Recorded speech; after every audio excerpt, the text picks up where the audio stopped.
আপন দুই বোন হওয়া সত্ত্বেও এখন আমরা দুই বোন সতীন হয়ে গেলাম। কি আজব, তাই না? কথাটা শুনতে খারাপ লাগলেও এটাই বাস্তব।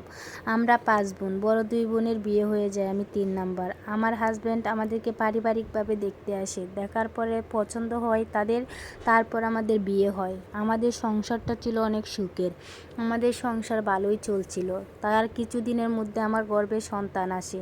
সন্তান আসার পর আমার একটা কন্যা সন্তান আমার আলোকিত করে আমার কুলে এসেছিল।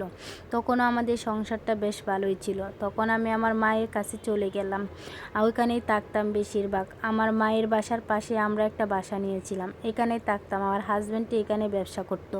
তারপর কিছুদিন যেতে না যেতে আমি হঠাৎ করেই শুনতে পারলাম যে আমার হাজব্যান্ডের নাকি আমার ছোটো বোনের সাথে সম্পর্ক আছে।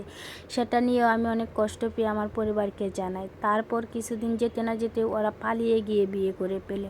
তখন তাদেরকে হাজার খোঁজাখুঁজির করার পরেও আমরা পাইনি। অনেক চেষ্টা করেছি তাকে খোঁজার, কী আর করার। আমার সন্তানকে নিয়ে অনেক কষ্ট করে আমার বাবার বাড়িতে পড়ে আছি, আমার মায়ের কাছে পড়ে আছি। আমার মায়ও কিছু বলতে পারে না, কি করে বলবে? তার এক মেয়ে সংসার যে অন্য মেয়ে ভেঙে দিয়েছে সেটা তো সে ভাবতেও পারেনি।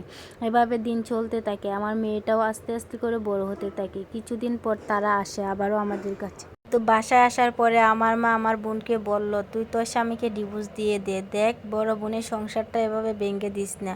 তখনই আমরা শুনতে পারি যে সে নাকি মা হতে চলেছে। এটা কিভাবে সম্ভব? তাদের বিয়ে হয়েছে তো কিছুদিন হয়েছে, তাহলে তারা মা হয়ে যায় কিভাবে?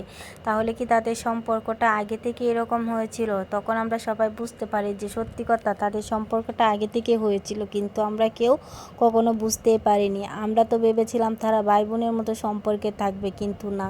এদের এই কথা শুনে আমার মাথায় যেন আকাশ ভেঙে পড়লো। আমি কি করব কিছুই বুঝতে পারতেছি না। তাকে তো মেনে নেওয়াও সম্ভব না, পরের বারের মেয়ে হলেও সম্ভব ছিল। আপন দুই বোন, কীভাবে তাকে সতীন হিসেবে আমি মেনে নেব সেটা আমি ভাবতেও পারি না। কি আর করার, তারপর মেনে নিয়ে এভাবে সংসার চলতে থাকে আমাদের।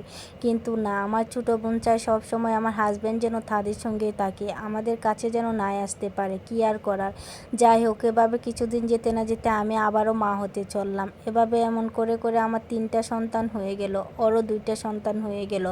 তারপরেও আমাদের মধ্যে কোনো দিন মিল হয় না, ঝগড়াঝাটি লেগেই থাকে। তারপর আমার হাজব্যান্ড আমার বোনকে নিয়ে অনেক দূরে চলে যায় আবারও।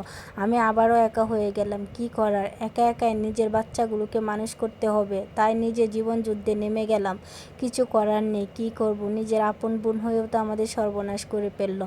এভাবে চলছে আমাদের জীবন। এটা আমাদেরই একটা গল্প, আমাদের পাশের বাড়িতে ঘটনাটা ঘটেছে। এটা আমার চোখের দেখা গল্প। তো আজকের মতো ভিডিওটা এখানেই শেষ করছি। পরবর্তী কোনো ভিডিওতে আবারও সবার সাথে দেখা হবে। যদি ভিডিওটা ভালো লাগে শেয়ার করে দিবেন। সবাই ভালো থাকবেন। আসসালামু আলাইকুম, আল্লাহ হাফেজ।